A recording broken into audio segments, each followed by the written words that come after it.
Listen to better music and listen to music better.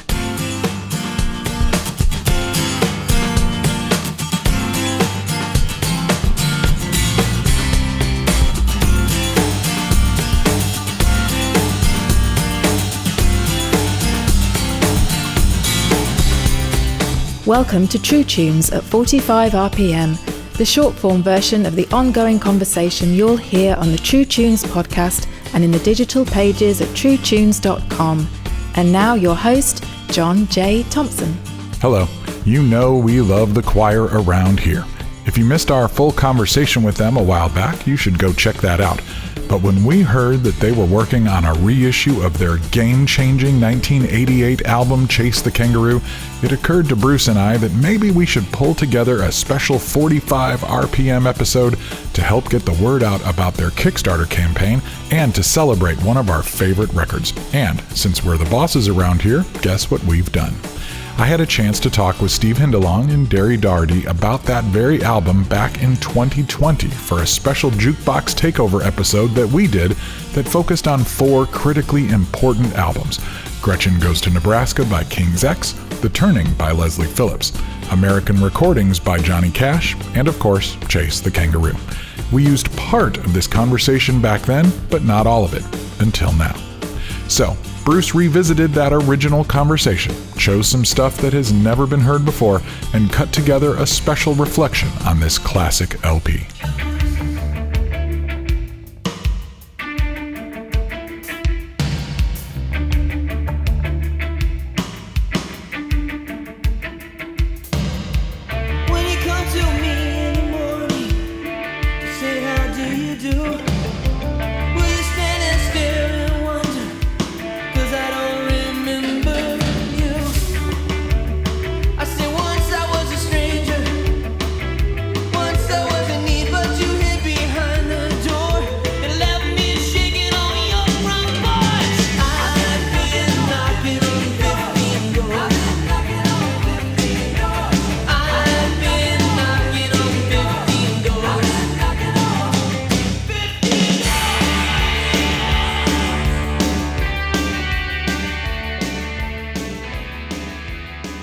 Thinking back to the early days, did you have a plan in mind for what you wanted to do?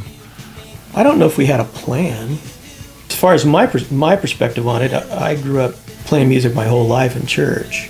So for me, it was just, that's what I wanted to do. I wanted to be in a band, and then saw these other bands happening and just, wanted to be in a band. And my dad wouldn't, my parents, I was a preacher's kid, they're not going to let me go playing a bunch of bars at 15 or 16, so it was just this natural progression of what I was doing in church. In the beginning, it was kind of Derry's thing, Tim Chandler, our bass player. We went to college together, and he introduced me to Derry, and we were just kind of backing up Derry at first, and he had this connection with Maranatha Music, and Derry was an engineer, a live sound engineer, and also a studio engineer, and had relations with people like Daniel Amos and so forth. So we just kind of got involved. I was just kind of a drummer for Derry at first. Like Derry, I came out of a church scene, and it was very natural to play those kind of venues and become part of that scene. We became part of that scene of bands like Undercover and Altar Boys and the Lifters and Crumbacher and sort of that early 80s new wave sort of thing that was going on. We became part of it. It was very natural for us. But pretty quickly, we realized we didn't fit that. We didn't want to write those kind of songs. We didn't want to write just ministry songs. We didn't want to be a Christian band. And we figured that out. We started out as that, but I think we figured out pretty quickly within the second or third album that we just didn't. We wanted to write songs about whatever, and we weren't fans of Christian music per se. A few groups maybe, but I always wanted to write lyrics, and I started doing that more and more. They were just about what was happening in our lives, and some of it might have had to do with faith, and a lot of it didn't. God the bond, fate does not apply. Yours is written in the sky. Lucky stars vanish with the night. see what shines by morning light. If your love is more than words, listen to her eyes. If your love is more than words, listen to her eyes. Read her tears like pages, hold her when she cries. If your love is more than words, listen to her, listen to her. Listen to her eyes.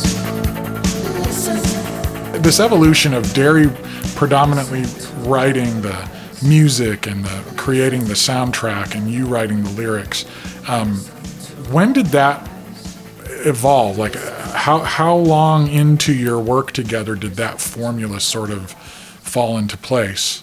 I wanted to be a lyricist. I was an English major and a little poetry kid, and I just was very assertive, I guess, in that way, right from the beginning. And so on the EP, I just jumped in, and Derry just kind of allowed for it, and we got really good response. Mm-hmm.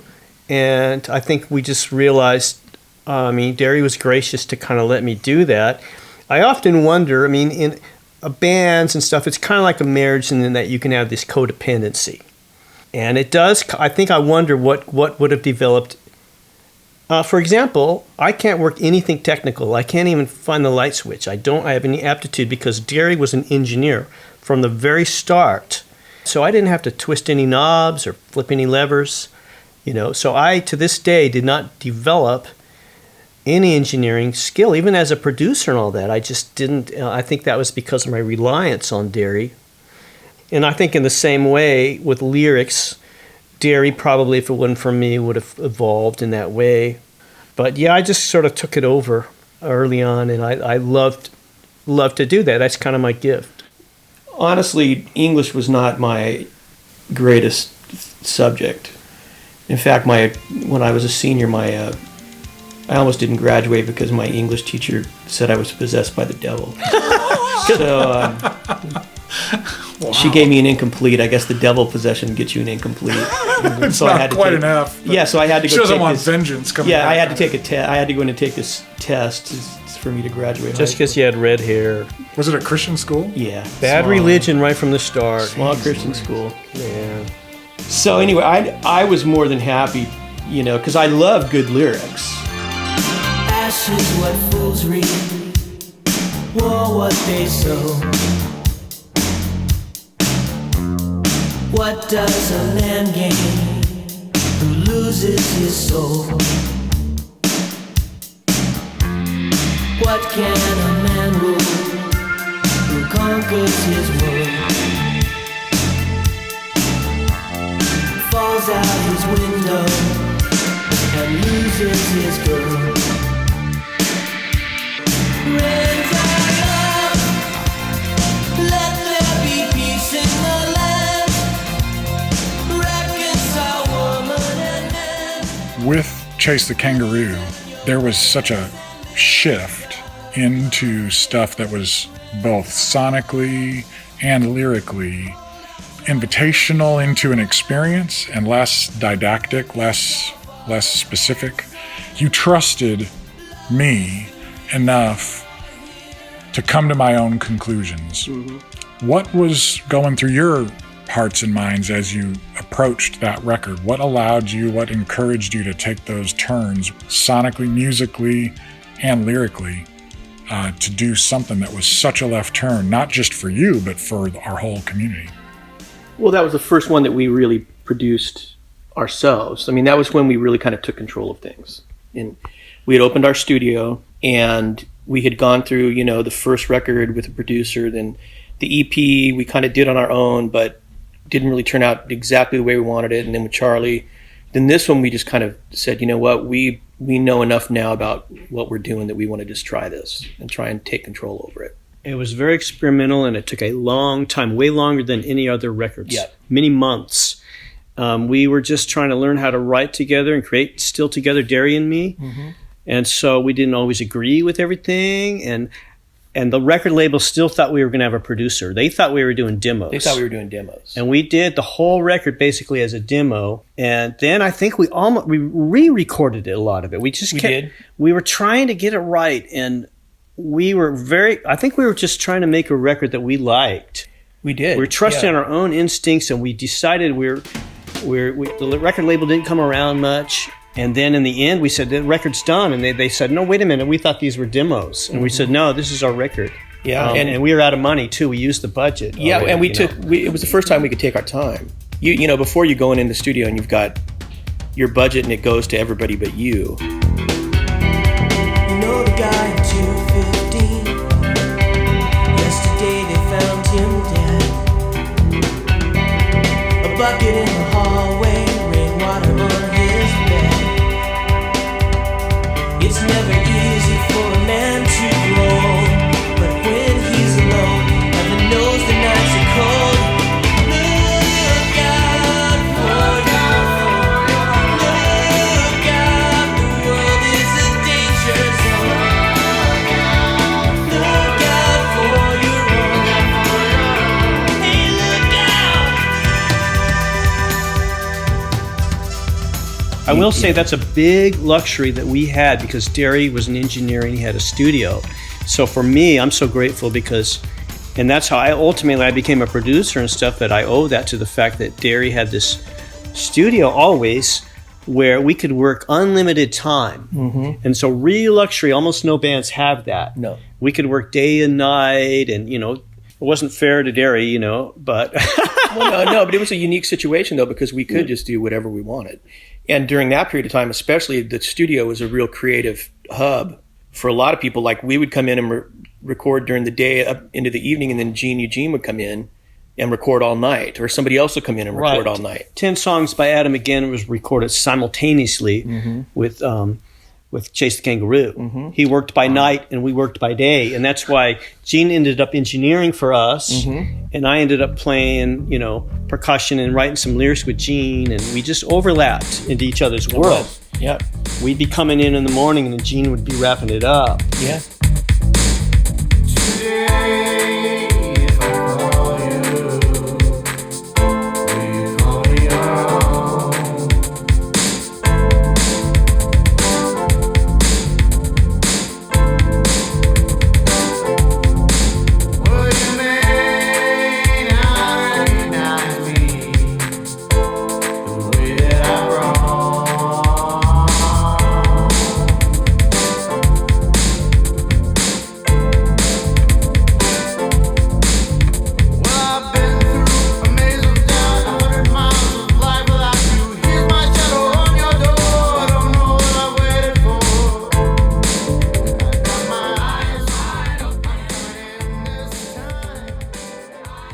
And Joe Taylor was around. He was doing stuff there. Their thing was going with, not undercover, but he was producing like Level Heads. He did that and some other stuff. And it was an interesting time. I mean, it was a lot of stuff going on, but it allowed us to kind of learn how to do what we did, because we weren't on the clock. I awoke from this sleep only to find fantasy. Then I closed my eyes, I tripped on reality. Thought that I had silver, thought that I had gold. So sure of my desire, I thought I had touched desire.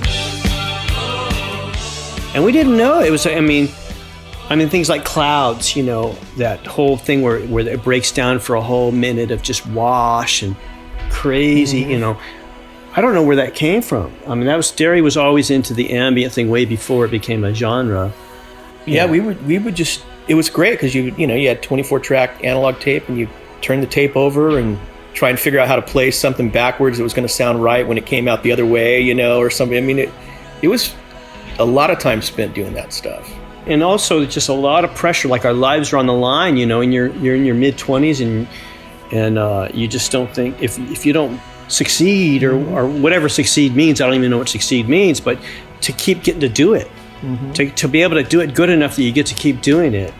And I think that we were really, I was completely shocked and amazed that people responded to it like they did. And just the critical reception was so good. And we felt, I think Derry and I at the end of it, because there was a lot of creative tension in the process, because we like different things, but then in the end, when we definitely succeeded creatively. Oh, yeah. No doubt. So we felt, look what we did. Look what we did. And then from then on, I feel we had confidence as a creative team from that point on. Yeah, and no looking back. No, there was no looking back, and we weren't going to have any other producers from then on or anything. We knew what we wanted to do. Yeah, that was definitely that time. The blood remains as red. That colors our spirits white. The blood remains as warm. That paints black skies with fire. The word remains as high. That commands the snake to crawl. The promise ever true. That shatters the venom vial. The clouds around about you. Clouds around about you. Clouds around about you. Shadows fill your eyes. And Gene engineered, like, even with the song Consider, we had done it, one version of it, and then Gene was the one that said, man, let me track this. He goes, let's do this again, let me track it. We moved your drums out of that little room, the little ISO booth, into the big room, and Tim was in there playing, and Gene just did it. He wrapped that mic around my neck. I had a mic hanging from my chest, that square, what was that thing up? It was a PZM. Like a square little thing. He wrapped the cord around my neck and hung it on my chest. And that was the overhead that gave it that weird ambient presence. It was like really great because it was drummer perspective. Right. It sounded like what I'm hearing. Right. If you listen in headphones too, you can hear sometimes when you're doing your fills or whatever, because you're leaning a certain way and you hear it kind of phase over this way a little bit and then phase back. With that thing on my and it was just, Gene was a real creative dude. No, he was, no doubt about it. And great ears. He just had ears. Consider your laughter. Consider my tears. Consider my love. Consider your fear.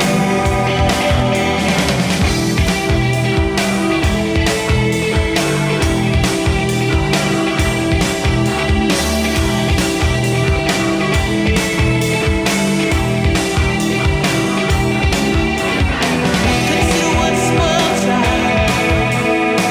Consider your cross. Consider the hope that withers like a flower. Consider my loss. Consider the fire. Consider the night. Consider the truth. Consider the light, my love. Consider your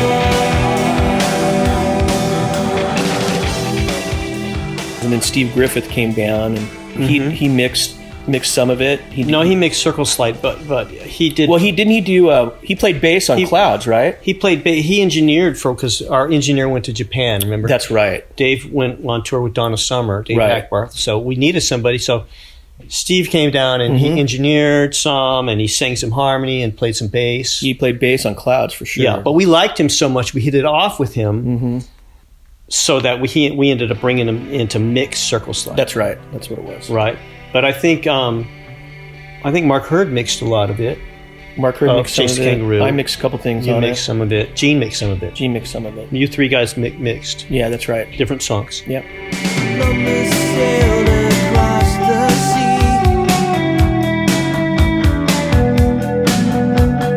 Trouble our theology.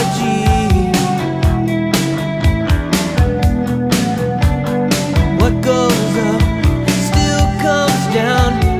Where is heaven if the world is round? Cosmonauts were first in space.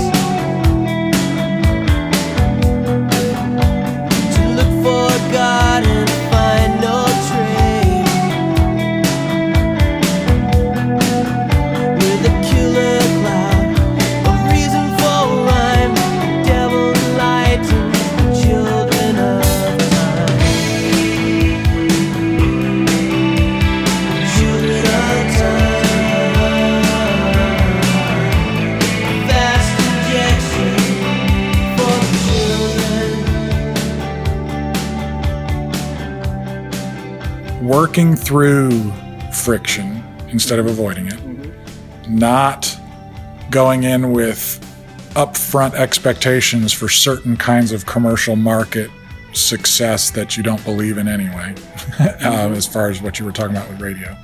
And then a community of people that are also bought into what you're doing and working with that community of people. Right. And then the advantage of time and resources and space that all of those things kind of conspired together to create that moment. Especially looking back on it, if we would have gone in to do Chase Kangaroo with a producer, we would not have made that record. It would have been a completely different record. Absolutely. That's absolutely right. And I don't think it would have been nearly as good, no matter who was producing it. I don't think it would have been as good. We had to be able to kind of go in and flop around and flail and fail and succeed, you know. And we were fortunate too, because our A&R guy, Tom Willett, was behind us 100%, and he just kind of left us alone. Even though he thought we were going to still get a producer, he just kind of left us alone. Nobody gave Mark McCain any trouble. They knew the rifleman was his paw. I saw Lucas on one of those quit smoking commercials. It must be cool to have an iron jaw. Whatever happened to the rifleman? I've got a job for the rifleman.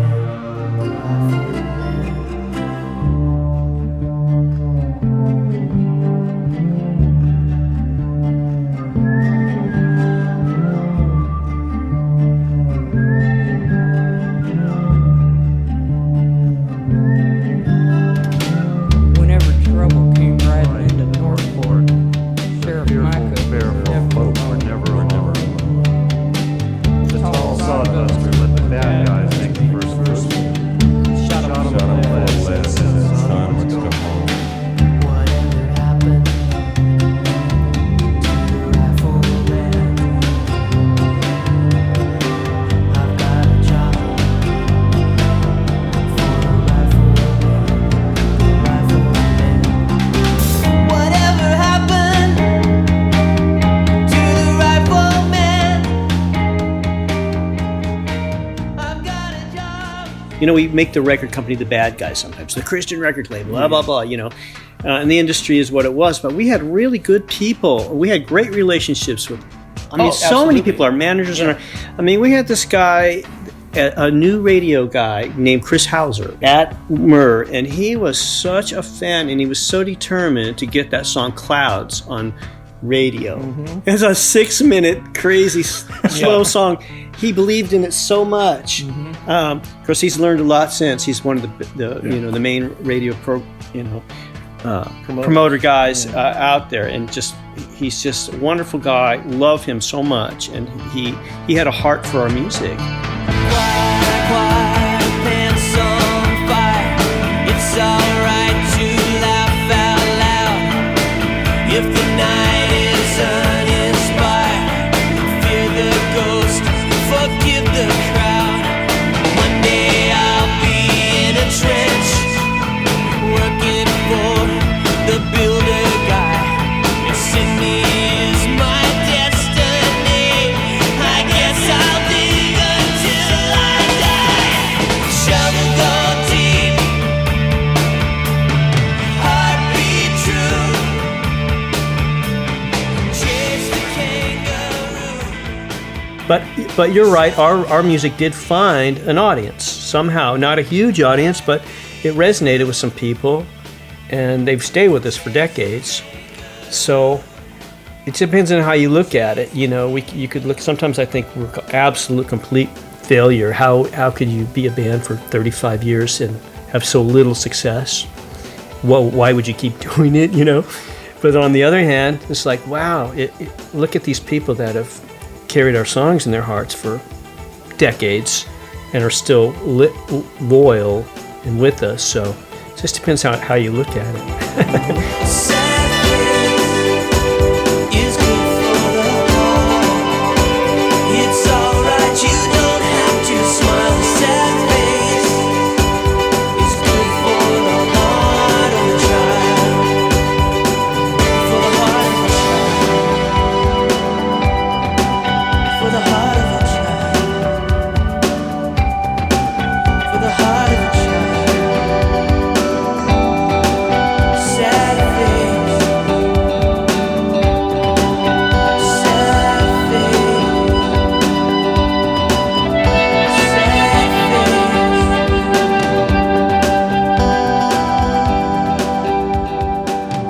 Thanks, guys. Depending on when you're hearing this show, you may still be able to join us in supporting the Kickstarter campaign. You can find the link on the show notes page for this episode at truetunes.com/kangaroo, or you can hit up thechoir.net. The Choir also has a fantastic Patreon program that you should check out.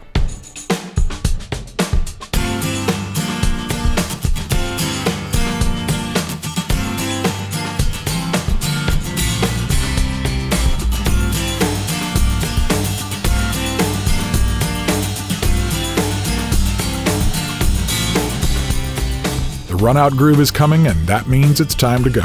If you dig the show, please subscribe and spread the word. Also, please leave us a review and a rating at Apple Podcasts. Subscribe to our email list at truetunes.com. Follow us on Facebook at TrueTunesNow, and find and follow our weekly Spotify Gallery Stage mixtape.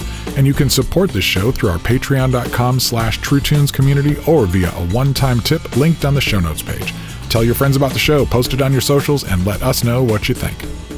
True Tunes at 45 RPM is produced by John J. Thompson and Bruce A. Brown for Gyroscope Productions and is intended for the private use of our listening audience. The contents are protected by US copyright law and are the intellectual property of Gyroscope Productions, with the exception of songs or clips that are from previously copywritten materials.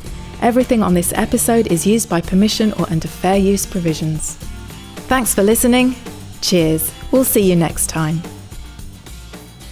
No dreams will e'er be shattered by dark or dreary days.